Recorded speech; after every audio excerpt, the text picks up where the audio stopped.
Muy buenos días, muy buenas tardes o muy buenas noches tengan todos ustedes, queridos amigas y queridos amigos. Bienvenidos una vez más a este su programa favorito, El Círculo de Lectura. Y bueno, estamos leyendo a Jorge Luis Borges, El Aleph. Así que sin más por el momento ni preámbulos estúpidos que no te importan, esto es El Zahir. Muchísimas gracias a ti. Ay, güey. Por venir. Jorge Luis Borges. El Aleph. El Zahir. En Buenos Aires, el Zahir es una moneda común de 20 centavos. Marcas de navaja o de cortapluma rayan las letras NT y el número 2, 1929. Es la fecha grabada en el anverso. En Guserat, a fines del siglo XVIII, un tigre fue Zahir. En Java, un ciego. En la mezquita de Suracatra, a quien lapidaron los fieles. En Persia, un astrolabio que Nadir Shah hizo arrojar al fondo del mar. En las prisiones del Mahdi, hacia 1892, una pequeña brújula que Rudolf Karl Bolsatín tocó, envuelta en un jirón de turbante. En la Aljama de Córdoba, según Sottenberg, una veta en el mármol de uno de los 1200 pilares. En la judería de Tetuán, el fondo de un pozo. Hoy es el 13 de noviembre, el día 7 de junio. A la madrugada llegó a mis manos el Zahir. No soy el que era entonces, pero aún me es dado recordar, y acaso referir, lo ocurrido. Aun siquiera parcialmente, soy Borges. El 6 de junio murió Teodelina Villar. Sus retratos, hacia 1930, obstruían las revistas mundanas. Esa plétora acaso contribuyó a que la juzgaran muy linda, aunque no todas las esfinges apoyaran incondicionalmente esa hipótesis. Por lo demás, Teodelina Villar se preocupaba menos de la belleza que de la perfección. Los hebreos y los chinos codificaron todas las circunstancias humanas. En las Mishnah se lee que, iniciado el crepúsculo del sábado, un sastre no debe salir a la calle con una aguja. En el libro de los ritos, que un huésped, al recibir la primera copa, debe tomar un aire grave, y al recibir la segunda, un aire respetuoso y feliz. Análogo, pero más minucioso, era el rigor que se exigía a Teodelina Villar. Buscaba, como el adepto de Confucio o el talmudista, la irreprochable corrección de cada acto, pero su empeño era más admirable y más duro, porque las normas de su credo no eran eternas, sino que se plegaban a los azares de París o de Hollywood. Teodelina Villar se mostraba en lugares ortodoxos, a la hora ortodoxa, con atributos ortodoxos, con desgano ortodoxo, pero el desgano, los atributos, la hora y los lugares caducaban casi inmediatamente y servirían, en boca de Teodelina Villar, para definición de lo cursi. Buscaba lo absoluto, como Flaubert, pero lo absoluto en lo momentáneo. Su vida era ejemplar, y sin embargo, la roía sin tregua una desesperación interior. Ensayaba continuas metamorfosis, como para huir de sí misma. El color de su pelo y las formas de su peinado eran famosamente inestables. También cambiaban la sonrisa, tal vez el sesgo de los ojos. Desde 1932 fue estudiosamente delgada.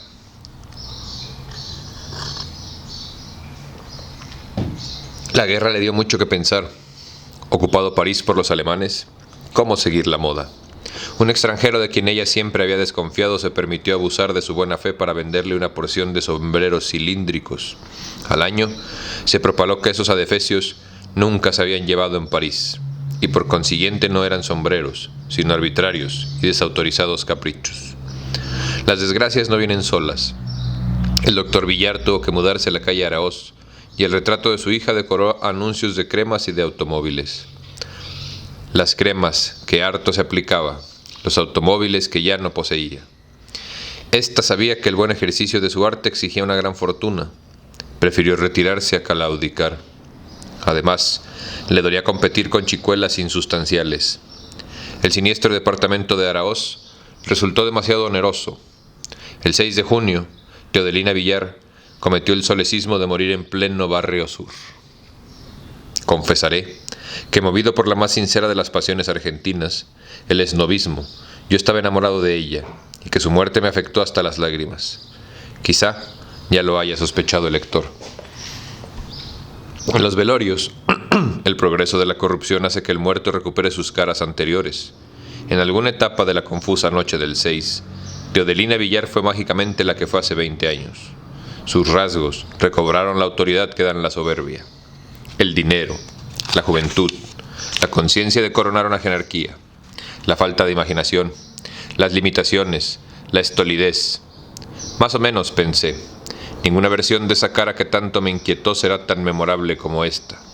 Conviene que sea la última, ya que pudo ser la primera. Rígida entre las flores la dejé, perfeccionando su desdén por la muerte. Serían las 2 de la mañana cuando salí. Afuera, las previstas hileras de casas bajas y de casas de un piso habían tomado ese aire abstracto que suelen tomar en la noche, cuando la sombra y el silencio la simplifican. Ebrio de una piedad casi impersonal, caminé por las calles. En la esquina de Chile y de Tacuari vi un almacén abierto. En aquel almacén, para mi desdicha, 3 hombres jugaban al turco. En la figura que se llama oxímoron, se aplica una palabra, un epíteto que parece contradecirla. Así, los gnósticos hablaron de la luz oscura, los alquimistas de un sol negro. Salir de mi última visita de Teodelina Villar y tomar una caña en un almacén era una especie de oxímoron. Una caña.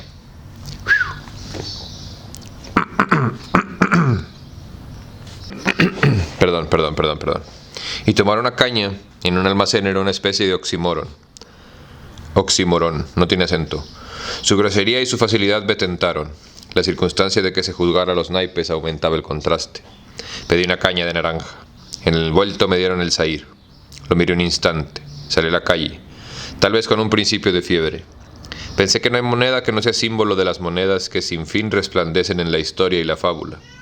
Pensé en el óbolo de Caronte, en el óbolo que pidió Belisario, en los 30 dineros de Judas, en las dracmas de las cortesanas Lais, de la cortesana Lais, en la antigua moneda que ofreció uno de los durmientes de Feso, en las claras monedas del hechicero de las 1001 noches, que después eran círculos de papel, en el denario inagotable de Isaac Laquedem, en las 70.000 piezas de plata, una por cada verso de la epopeya, que Firdousi devolvió a un rey porque no eran de oro, en la onza de oro que hizo clavar a Ahab en el mástil, en el florín irreversible de Leopold Bloom, en el Luis cuya esfinge delató cerca de Varennes, el fugitivo Luis XVI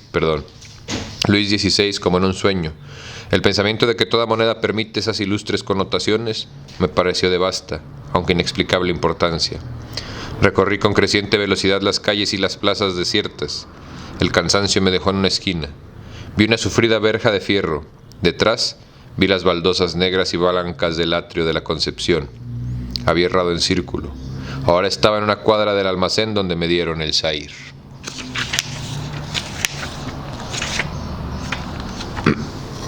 Bueno.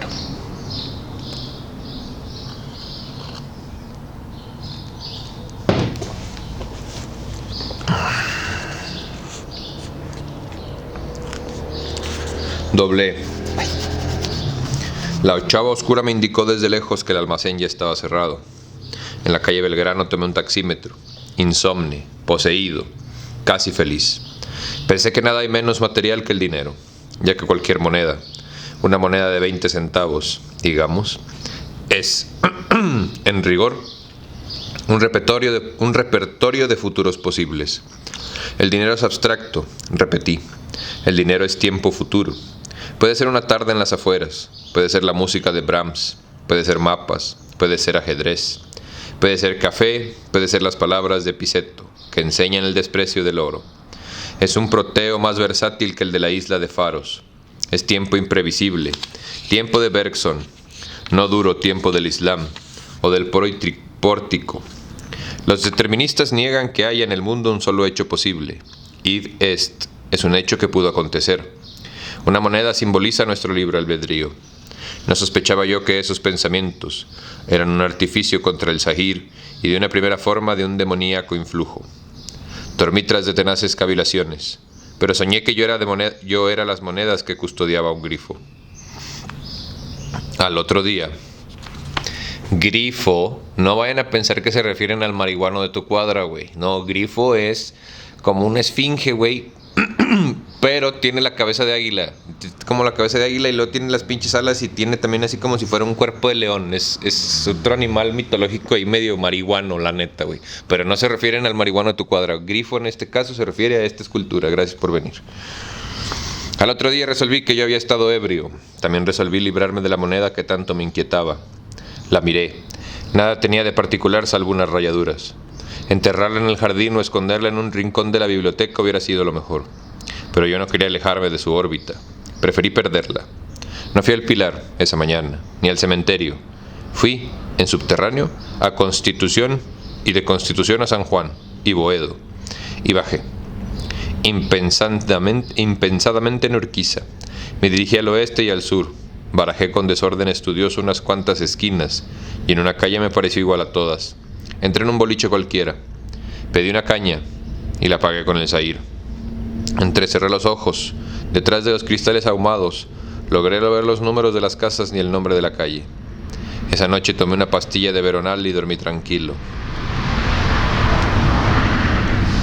Hasta fines de junio me distrajo la tarea de componer un relato fantástico. Este encierra tres perífrasis enigmáticas. En lugar de sangre pone agua de la espada. En lugar de oro, lecho de la serpiente. Y está escrito en primera persona. El narrador es una seta que ha renunciado al trato de los hombres y vive una suerte de páramo. Gnitahedir es el nombre de ese lugar. Dado el candor y la sencillez de su vida, hay quienes lo juzgan de un ángel. Ello es una piadosa exageración, porque no hay hombre que esté libre de culpa. Sin ir más lejos, él mismo ha degollado a su padre. Bien es verdad que este era un famoso hechicero, que se había apoderado, por artes mágicas, de un tesoro infinito. Resguardar el tesoro de la insana codicia de los humanos es la misión a la que ha dedicado su vida. Día y noche vela sobre él. Pronto, quizá demasiado pronto, esa vigilia tendrá fin. Las estrellas le han dicho que ya se ha forjado la espada que le tronchará para siempre. Gram es el nombre de esa espada. En un estilo cada vez más tortuoso, pondera el brillo y la flexibilidad de su cuerpo. En algún párrafo habla distraídamente de escamas. En otro dice que el tesoro que guarda es de oro fulgante y de anillos rojos. Al final le entendemos que la seta es la serpiente Fafnir y el tesoro en que yace, el de los Nibelungos. La aparición de Sigurd corta bruscamente la historia. Ya tengo el cantar de los Nibelungos, mis perros. La neta, güey. Pero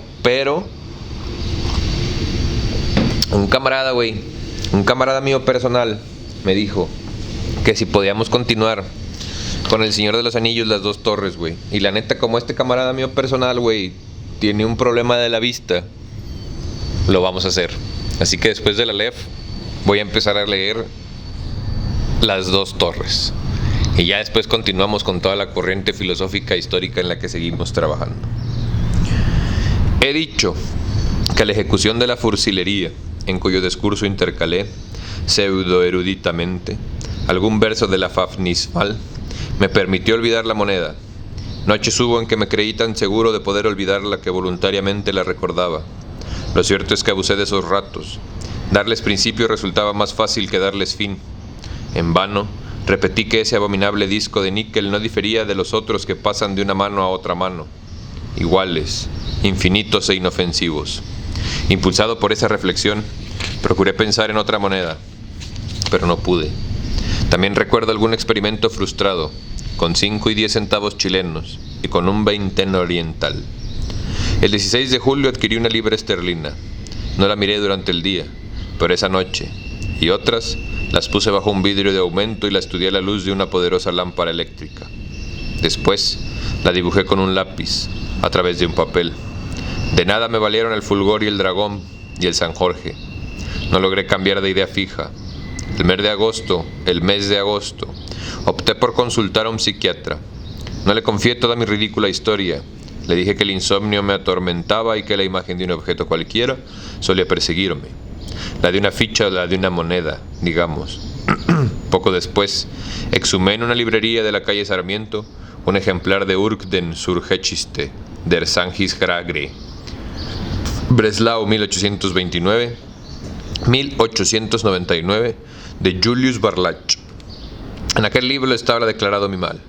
Según el prólogo, el autor se propuso reunir en un solo volumen en manuable octavo mayor todos los documentos que se refieren a la superstición del Sahir, incluso 4 piezas pertenecientes al archivo de Habich y el manuscrito original del informe de Philip Meadows Taylor. La creencia en el Sahir es islámica y data, al parecer, del siglo XVIII. Barlach impugna los pasajes que Sottenberg atribuye a Abulfeda. Sahir, en árabe, quiere decir notorio, visible. En tal sentido, es uno de los 99 nombres de Dios. La plebe, en tierras musulmanas, lo dice de los seres o cosas que tienen la terrible virtud de ser inolvidables y cuya imagen acaba por enloquecer a la gente. A su perra madre. Pero está chida la palabrita si lo piensas, güey. Zahir. Z-A-H-I-R. El primer testimonio incontrovertido, Ansori, es el del persa Lutuf Ali Asur.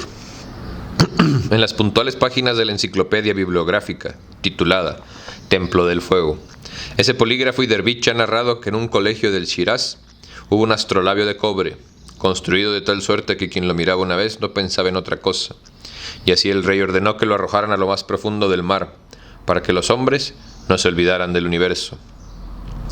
Más dilatado en el informe de Meadows Taylor, que sirvió al Nizam de Hyderabad y compuso la famosa novela Confessions of a Thug, Confesiones de un thug, podría decirse que es como pandillero, güey. Hacia 1832, Taylor oyó en los arrabales de Bug la desacostumbrada locución, haber visto al tigre, verily he has looked on the tiger, para significar la locura o la santidad. Le dijeron que la referencia era un tigre mágico, que fue la perdición de cuantos lo vieron, aún de muy lejos, pues todos continuaron pensando en él hasta el fin de sus días.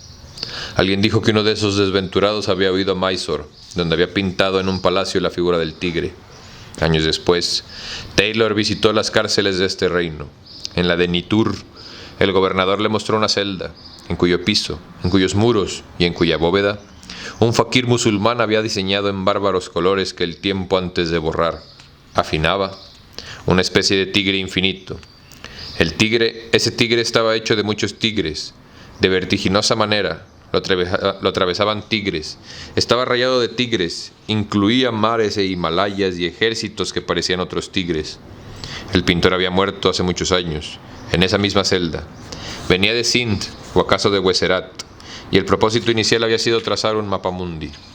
De ese propósito quedaban vestigios en la monstruosa imagen. Taylor narró la historia de Muhammad al-Yemení, de Fort William. Este le dijo que no había criatura en el orbe que no proprendiera a Saher. Así escribe Taylor esa palabra. Perdón. Pero que el todo misericordioso no deja que dos cosas lo sean a un tiempo, ya que una sola puede fascinar muchedumbres. Dijo que siempre hay un Sahir, y que en la edad de la ignorancia fue el ídolo que se llamó Yauk, y después un profeta del Jorazán, que usaba un velo reclamado de piedras o una máscara de oro. Barlach observa que Yauk figura en el Corán 71:23, y que el profeta es Al-Mokana, el velado, y que nadie, fuera del sorprendente corresponsal de Philip Meadows Taylor, los ha vinculado al Sahir.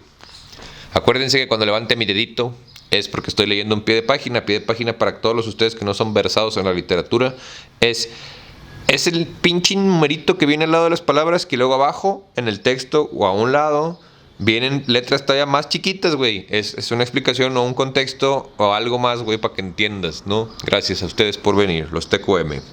También dijo que Dios es inescrutable. Muchas veces leí la monografía de Barlach. No desentraño cuáles fueron mis sentimientos. Recuerdo la desesperación cuando comprendí que ya nada me salvaría. El intrínseco alivio de saber que yo no era culpable de mi desdicha. La envidia que me dieron aquellos hombres cuyo Sahir no fue una moneda sino un trozo de mármol o un tigre. Qué empresa fácil no pensar en un tigre, reflexioné. También recuerdo la inquietud singular con que leí este párrafo. Un comentador del Gulshan Ras dice que quien ha visto al Zahir pronto verá la rosa, y alega un verso interpolado en el Asrarnama, libro de las cosas que se ignoran, de Attar. El Zahir es la sombra de la rosa y la rasgadura del velo. La noche que velaron a Teodelina, me sorprendió no ver entre los presentes a la señora de Abascal, su hermana menor. En octubre, una amiga suya me dijo: pobre Julita, se había puesto rarísima y la internaron en el Bosch, como las postrara, y en las enfermeras que le dan de comer en la boca. Sigue deletemando con la moneda, idéntica al Chaufeur de Morena Sackman.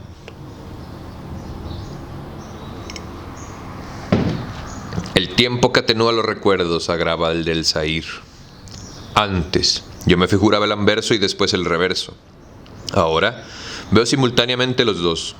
Ello no ocurre como si fuera de cristal el Zahir, pues una cara no se supone a la otra. Más bien ocurre como si la visión fuera esférica y el Zahir campeara en el centro.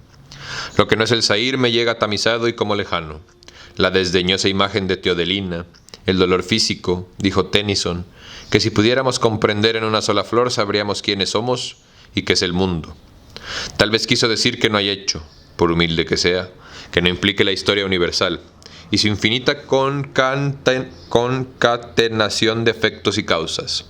Tal vez quiso decir que el mundo visible se da entero en cada representación, de igual manera que la voluntad. Según Schopenhauer, se da entera en cada sujeto. Los cabalistas entendieron que el hombre es un microcosmos, un simbólico espejo del universo. Todo, según Tennyson, lo sería. Todo, hasta el intolerable Zahir. Antes de 1948, el destino de Julia me habría alcanzado. Tendrán que alimentarme y vestirme. No sabré si es tarde o de mañana. No sabré quién fue Borges. Calificar de terrible ese porvenir es una falacia, ya que ninguna de sus circunstancias obrará para mí. Tanto valdría mantener que es terrible el dolor de un anestesiado a quien le abren el cráneo. Ya no percibiré el universo, percibiré el Zahir. Según la doctrina idealista, los verbos vivir y soñar son rigurosamente sinónimos. De miles de apariencias pasaré a una, de un sueño muy complejo a un sueño muy simple. Otros soñarán que estoy loco, y yo con el Zahir. Cuando todos los hombres de la tierra piensen, día y noche, en el Zahir, ¿cuál será un sueño y cuál una realidad? ¿La tierra o el Zahir? En las horas desiertas de la noche aún puedo caminar por las calles. El alba suele sorprenderme en un banco de la Plaza Garay, procurando pensar, en aquel pasaje del Asrarnama, donde se dice que Zahir es la sombra de la rosa y la rasgadura del velo. Vinculo ese dictamen a esta noticia, para perderse en Dios. Los sufíes repiten su propio nombre o los 99 nombres divinos hasta que estos ya nada quieren decir. Yo anhelo recorrer esa senda. Quizá yo acabe por gastar el Zahir, a fuerza de pensarlo y repensarlo. Quizá, detrás de la moneda, esté Dios. A Wally Zener. Fíjate que esta parte en la que Borges coquetea, danza, baila, nos cuenta un poco del Corán, de toda esta otra cuestión. Pues sí, güey, del otro lado del mundo, güey. Se me hace muy interesante porque creo podemos hacer como que el ejercicio mental de comparar las historias como judeocristianas con las musulmanes, inclusive con las nuestras, y darnos cuenta de la diferencia que hay en la narrativa, güey, en el mensaje, en la fábula, que el mensaje y la fábula generalmente es lo mismo. En los personajes, güey, el desarrollo de los personajes. Son varones, son mujeres, las mujeres son buenas, son malas, son fuertes, son débiles, etcétera, etcétera, etcétera, güey. No sé, esa parte me gusta mucho. Importan esto, es el Aleph. Jorge Luis Borges. Y estamos leyendo la Escritura de Dios. O bueno, más bien, vamos a leer la Escritura de Dios. La cárcel es profunda y de piedra. Su forma, la de un hemisferio casi perfecto. Si bien el piso, que también es de piedra, es algo menor que un círculo máximo, hecho que agrava de algún modo los sentimientos de opresión y de vastedad. Un muro medianero la corta. Este, aunque altísimo, no toca la parte superior de la bóveda. De un lado estoy yo, Tzinacán, mago de la pirámide de Cuajolom, de Pedro de Alvarado, que Pedro de Alvarado incendió. Y del otro hay un jaguar, que mide con secretos pasos iguales el tiempo y el espacio del cautiverio. A ras del suelo una larga ventana con barrotes corta el muro central. En la hora sin sombra, el mediodía, se abre una trampa en lo alto y un carcelero que han ido borrando los años maniobra. Y un carcelero que han ido borrando los años maniobra una roldana de hierro. Y nos baja, en la punta de un cordel, cántaros con agua y trozos de carne. La luz entra en la bóveda. En ese instante puedo ver al jaguar. He pedido la cifra de los años que yazgo en la tiniebla. Yo, que alguna vez era joven y podía caminar por esta prisión, no hago otra cosa que aguardar, en la postura de mi muerte, el fin que me destinan los dioses. Con el hondo cuchillo de pedernal he abierto el pecho de las víctimas y ahora no podría, sin magia, levantarme del polvo. La víspera del incendio de la pirámide, los hombres que bajaron de altos caballos me castigaron con metales ardientes para que revelara el lugar del tesoro escondido. Abatieron delante de mis ojos el ídolo del dios, pero este no me abandonó. Me mantuve silencioso entre los tormentos. Me laceraron, me rompieron, me deformaron. Y luego desperté en esta cárcel, que ya no dejaré una vida en mi vida mortal. Urgido por la fatalidad de hacer algo, de poblar de algún modo el tiempo, quise recordar, en mi sombra, todo lo que sabía. Noches enteras malgasté en recordar el orden y el número de unas sierpes de piedra o la forma de un árbol medicinal. Así fui develando los años. Así fui entrando en posesión de lo que ya era mío. Una noche sentí que me acercaba a un recuerdo preciso. Antes de ver el mar, el viajero siente una agitación en la sangre. Horas después, empecé a avistar el recuerdo. Era una de las tradiciones del dios. Previniendo que en el fin de los tiempos ocurrirían muchas desventuras y ruinas, escribió el primer día de la creación una sentencia mágica, apta para conjurar esos males. La escribió de manera que llegara a las más apartadas generaciones y que les tocara el azar. Nadie sabe en qué punto la escribió ni con qué caracteres, pero nos consta que perdura, secreta y que la leerá un elegido. Consideré que estábamos, como siempre, en el fin de los tiempos y que mi destino de último sacerdote del Dios me daría acceso al privilegio de intuir esta escritura. El hecho de que me rodeara una cárcel no me daba esa esperanza. ¿Acaso yo había visto miles de veces la inscripción de Cuajolom? Y no solo, y solo me faltaba entenderla.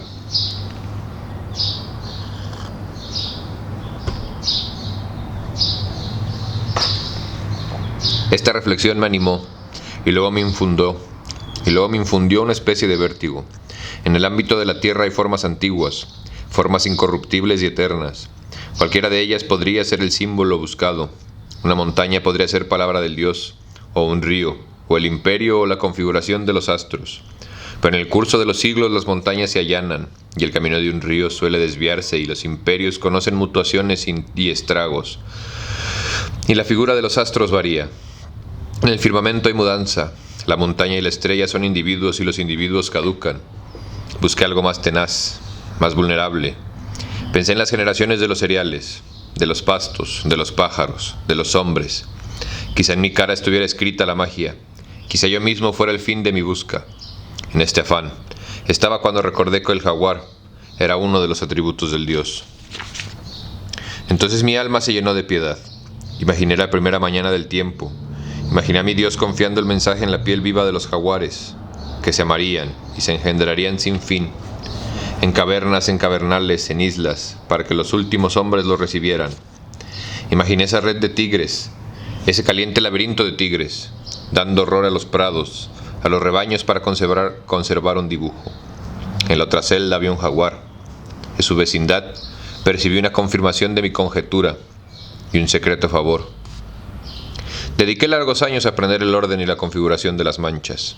Cada ciega jornada me concedía un instante de luz, y así pude fijar en la mente las negras formas que tachaban el pelaje amarillo. Algunas incluían puntos, otras formaban rayas transversales en la cara interior de las piernas, otras anulares, se repetían. ¿Acaso eran un mismo sonido o una misma palabra? Muchas tenían bordes rojos. No diré las fatigas de mi labor. Más de una vez grité a la bóveda que era imposible descifrar aquel texto. Gradualmente, El enigma concreto que me atareaba me inquietó menos que el enigma genérico de una sentencia escrita por un dios. ¿Qué tipo de sentencia?, me pregunté, constituirá una mente absoluta. Absoluta. Consideré que aún en los lenguajes humanos no hay proposición que no implique el universo entero.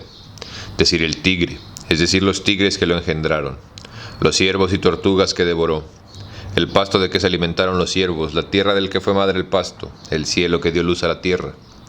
Consideré que en el lenguaje de un dios toda la palabra enunciara esa infinita concatenación de los hechos, y no de un modo implícito, sino explícito, y no de un modo progresivo, sino inmediato. Con el tiempo, la noción de una sentencia divina parecióme pueril o blasfematoria. Un dios, reflexioné, solo debe decir una palabra, y en esa palabra la plenitud. Ninguna voz articulada por él puede ser inferior al universo, o menos que la suma del tiempo. Sombras o simulacros de esa voz, que equivale a un lenguaje y a cuanto puede comprender un lenguaje, son las ambiciosas y pobres voces humanas. Todo mundo universo. Un día o una noche. Entre mis días y mis noches, ¿qué diferencia cabe? Soñé que en el piso de la cárcel había un grano de arena. Volví a dormir, indiferente. Soñé que despertaba y que había 2 granos de arena. Volví a dormir. Soñé que los granos de arena eran 3. Fueron así, multiplicándose hasta colmar la cárcel, y yo moría bajo ese hemisferio de arena. Comprendí que estaba soñando. Con un vasto esfuerzo me desperté. El despertar fue inútil. La innumerable arena me sofocaba. Alguien me dijo: no has despertado a la vigilia sino a un sueño anterior. Este sueño está dentro de otro, y así hasta lo infinito, que es el número de los granos de arena. El camino que habrás de desandar es interminable, y morirás antes de haber despertado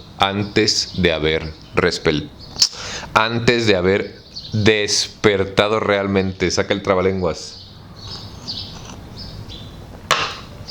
Perdón, me disculpo. Y morirás antes de haber despertado realmente. Me sentí perdido. La arena me rompía la boca, pero grité: ni una arena soñada puede matarme, ni hay sueños que estén dentro de sueños. Un resplandor me despertó. En la tiniebla superior se cernía un círculo de luz.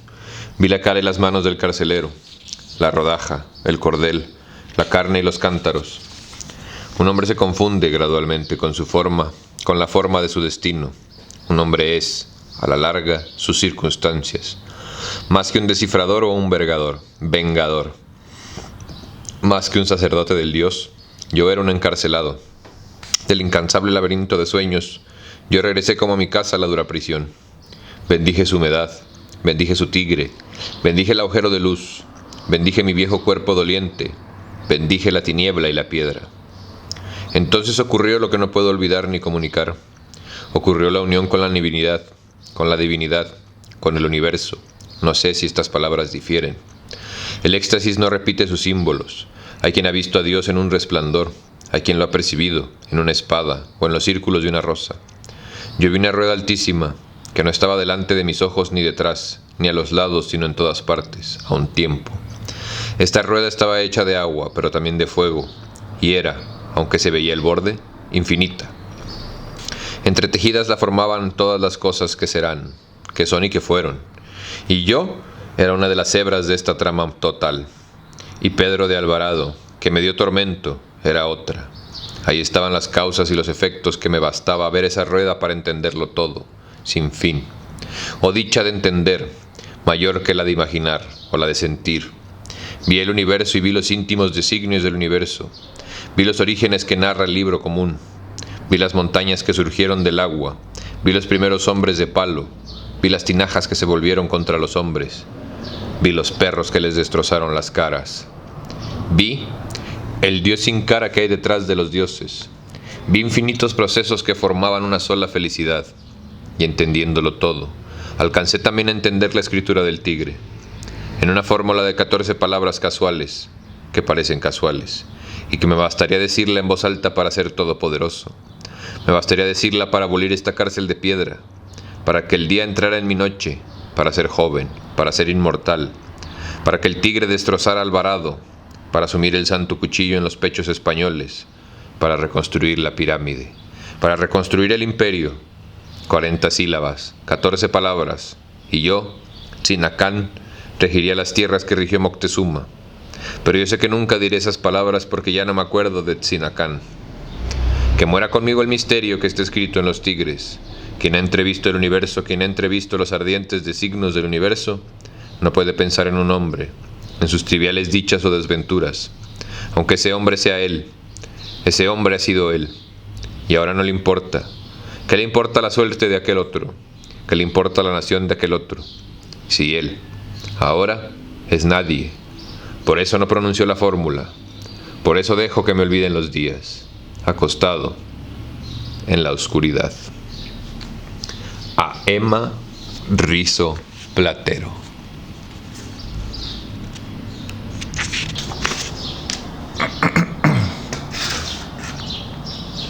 Aben Hakan el Boyari, muerto en su laberinto. Son comparables a la araña que edifica una casa. Al Corán 29:40. Esta, dijo Dunraven, con un vasto ademán que no rehusaba las nubladas estrellas y que abarcaba el negro páramo, el mar y un edificio majestuoso y decrépito que parecía una caballeriza vendida a menos. Es la tierra de mis mayores. Unwin, su compañero, se sacó la pipa de la boca y emitió sonidos modestos y aprobatorios. Era la primera tarde del verano de 1914. Hartos de un mundo sin la dignidad del peligro, los amigos apreciaban la soledad de este confín de Cornwall. Dunraven fomentaba una barba oscura y se sabía autor de una considerable epopeya de sus contemporáneos, que sus contemporáneos casi no podrían escandir y cuyo tema no le había sido aún revelado. Unwin había publicado un estudio sobre el teorema que Fermat no escribió al margen de una página de Diofanto. Ambos, será preciso que lo diga, eran jóvenes, distraídos y apasionados. Hará un cuarto de siglo, dijo Dunraven, que Aben Hakan el Boyari, caudillo o rey de no sé qué tribu nilótica, murió en la cámara central de esta casa a manos de su primo Said. Al cabo de los años, las circunstancias de su muerte siguen oscuras. Solo he conocido un Said en mi vida, güey. Urwin preguntó por qué, dócilmente. Por diversas razones, fue la respuesta. En primer lugar, esa casa es un laberinto. En segundo lugar, la vigilaban un esclavo y un león. En tercer lugar, se desvaneció un tesoro secreto. En cuarto lugar, el asesino estaba muerto cuando el asesinato ocurrió. En quinto lugar, Urwin, cansado, lo detuvo.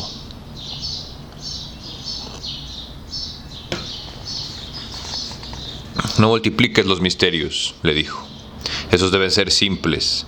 Recuerda la carta robada de Poe. Recuerda el cuarto cerrado de Sandwell. O complejos, replicó Dunraven. Recuerda el universo.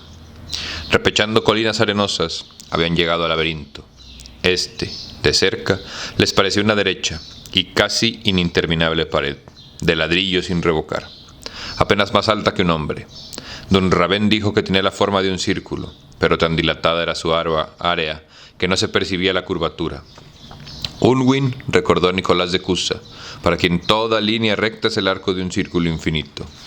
Hacia la medianoche, descubrieron una ruinosa puerta, que daba a un ciego y arriesgado zaguán.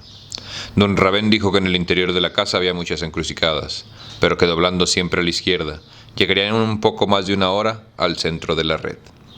Unwin asintió. Los pasos cautelosos resonaron en el suelo de piedra. El corredor se bifurcó en otros más angostos. La casa parecía querer ahogarlos. El techo era muy bajo. Debieron avanzar uno tras otro por la complicada tiniebla.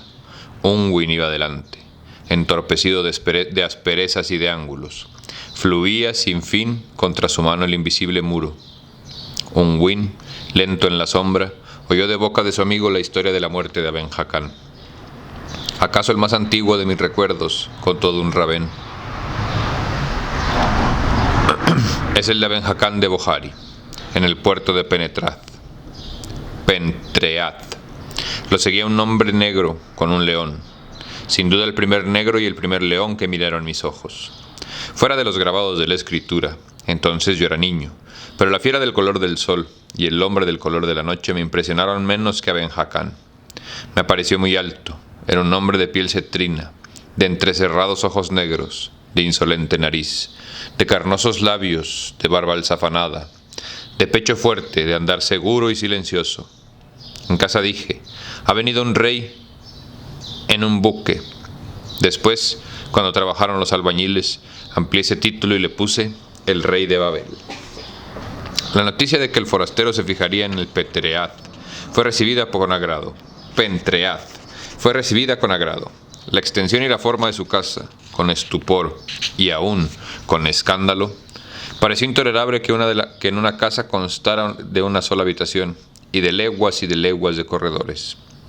Entre los moros se usarán tales casas, pero no entre cristianos, decía la gente. Nuestro rector, el señor Alavi, hombre de curiosa lectura, exhumó la historia de un rey a quien la divinidad castigó por haber erigido un laberinto y la divulgó desde el púlpito. El lunes, Aben Hakam visitó la rectoría.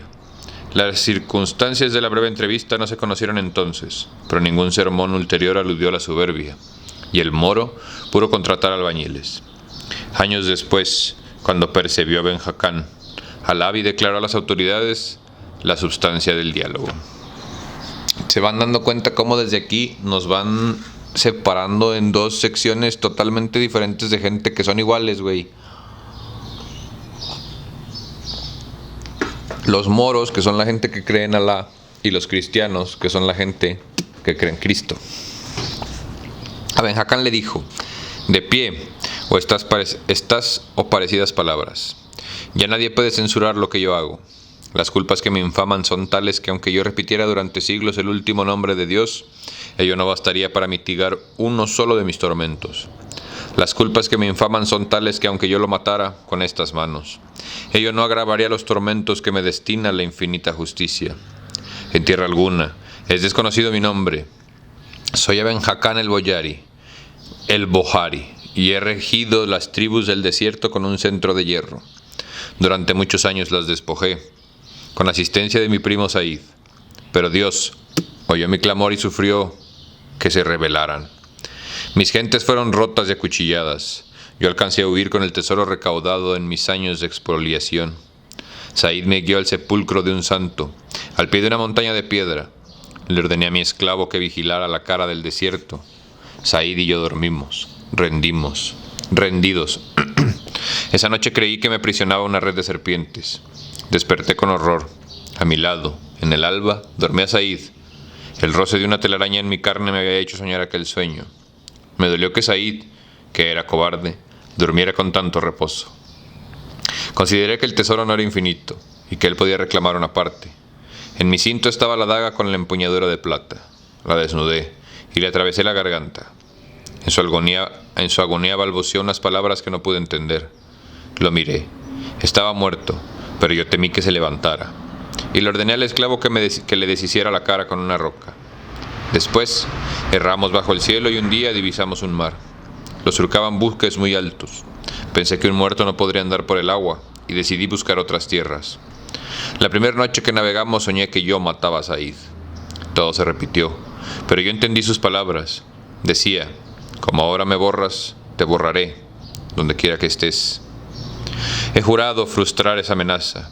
Me ocultaré en el centro de un laberinto para que su fantasía se pierda, para que su fantasma se pierda. Dicho lo cual, se fue. Alavi trató de pensar que el moro estaba loco y que el absurdo laberinto era un símbolo y un claro testimonio de su locura.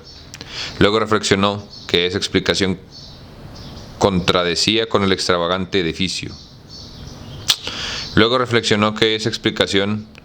Condecía con el extravagante edificio y con el extravagante relato, no con la enérgica impresión que dejaba el hombre Aben Hakam.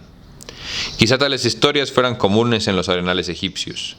Quizá tales rarezas correspondieran, como los dragones de Plinio, menos a una persona que a una cultura. Alavi, en Londres, revisó números atrasados del Times, comprobó la verdad de la rebelión y de una subsiguiente derrota del Boyari y de su visir, que tenía fama de cobarde. Apenas concluyeron los albañiles, se instaló en el centro del laberinto. No lo vieron más en el pueblo. A veces Alavi temió que Said ya lo hubiera alcanzado y aniquilado. En las noches el viento nos traía el rugido del león, y las ovejas del redil se apretaban con un antiguo miedo. Solían anclar una pequeña bahía, rumbo Cardiff o a Brisol, naves de puertos orientales. El esclavo descendía del laberinto, que entonces, lo recuerdo, no era rosado, sino de color carmesí, y cambiaba palabras africanas con las tripulaciones, y parecía buscar entre los hombres el fantasma del rey. Era fantasma que tales embarcaciones traían contrabando, y si de alcoholes o marfiles prohibidos, ¿por qué no? También de hombres muertos. A los 3 años de erigida la casa, ancló al pie de los cierros el Rose of Sharon.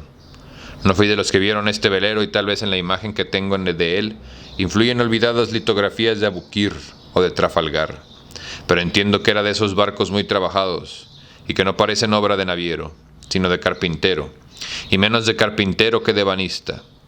Era, si no en la realidad, en mis sueños bruñido, oscuro, silencioso y veloz, y lo tripulaban árabes y malayos.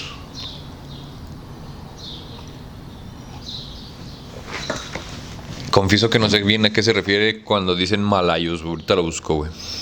Ancló en el alba de uno de los días de octubre, hacia el atardecer. A Ben Haakon irrumpió en casa de Alavi. Lo dominaba la pasión del terror. Apenas pudo articular que Said ya había entrado en el laberinto y que su esclavo y su león habían perecido.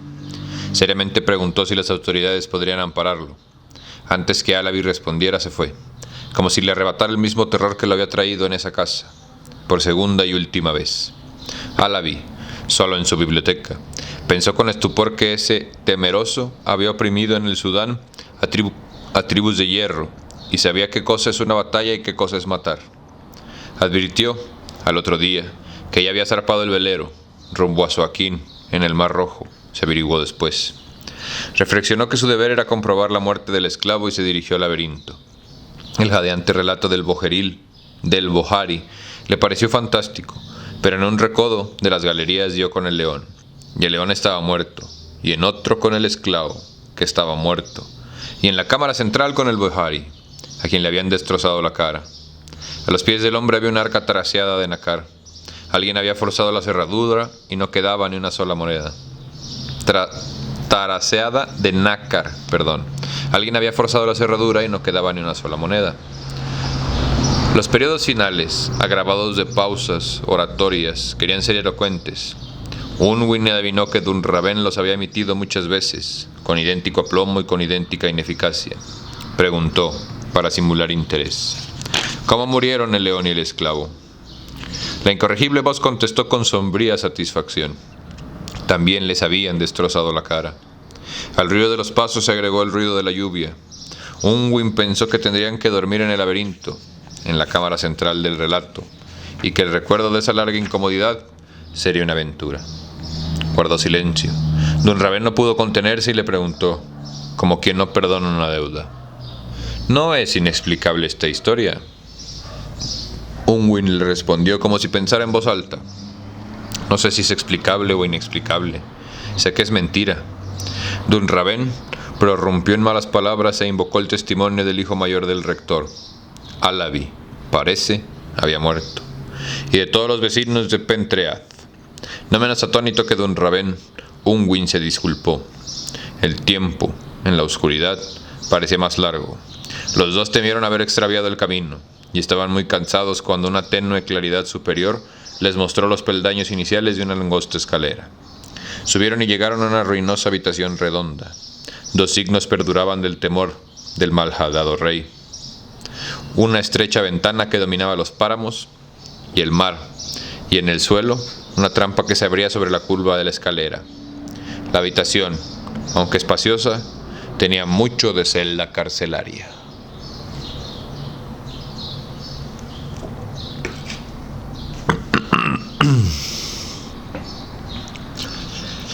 Menos instados por la lluvia que por el afán de vivir para la remodelación, para la rememoración y la anécdota, los amigos hicieron noche en el laberinto.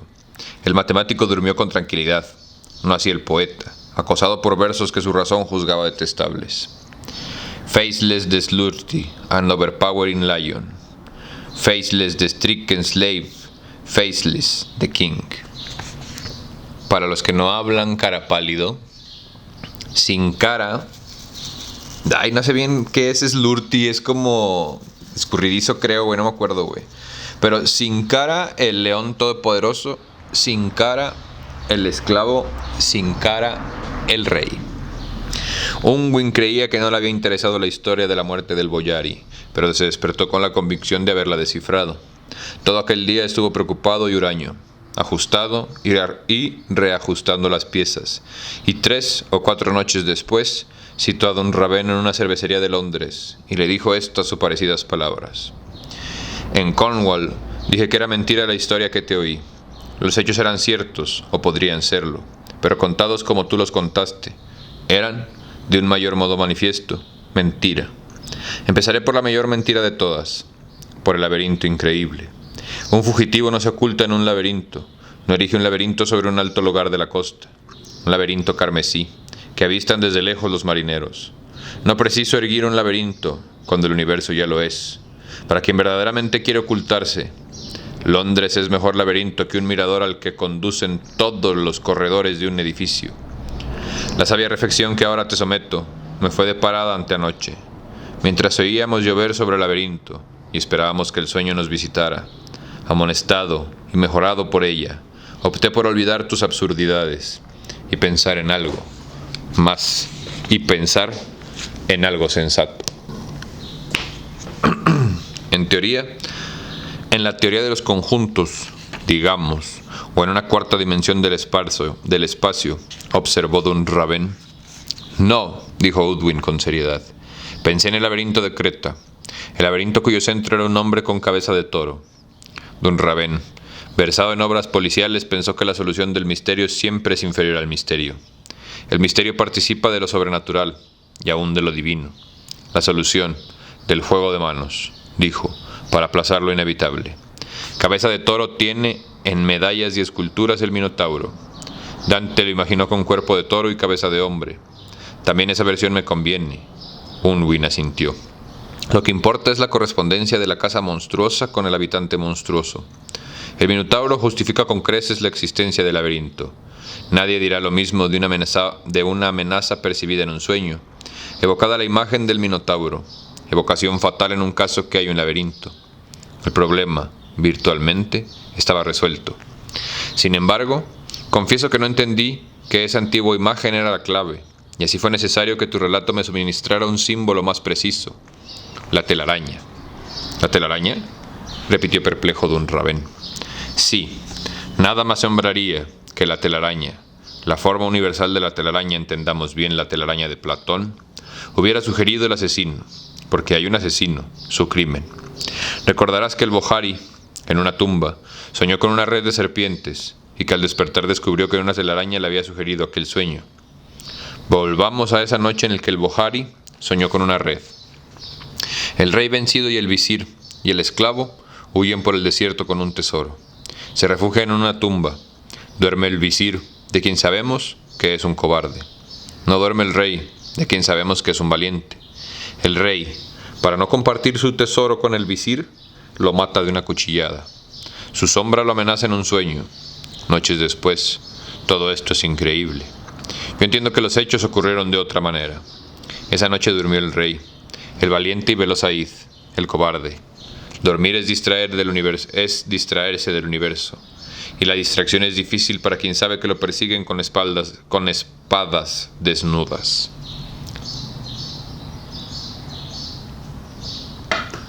Said, ávido, se inclinó sobre el sueño de su rey. Pensó en matarlo, quizá jugó con el puñal, pero no se atrevió. Llamó al esclavo, ocultaron parte del tesoro en la tumba, huyeron a Suaquín y a Inglaterra, no para ocultarse del Bohari, sino para traerlo y matarlo. Construyó la visita del mar, el alto laberinto de muros rojos. Sabía que las naves llevarían a los puertos de Nubia la fama del hombre bermejo, del esclavo y del león, y que tarde o temprano el Bohari lo vendría a buscar en su laberinto. En el último corredor de la red esperaba la trampa.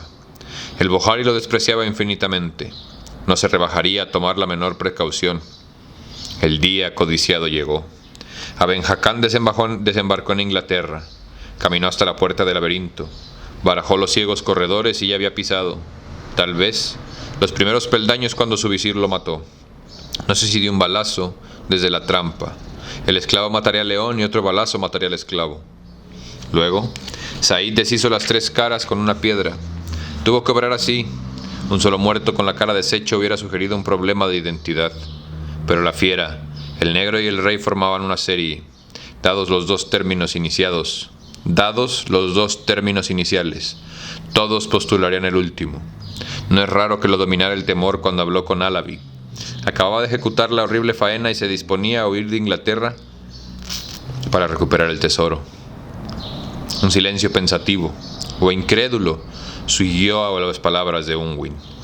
Dunraven pidió otro jarro de cerveza antes de opinar. Salud. ¡Tin!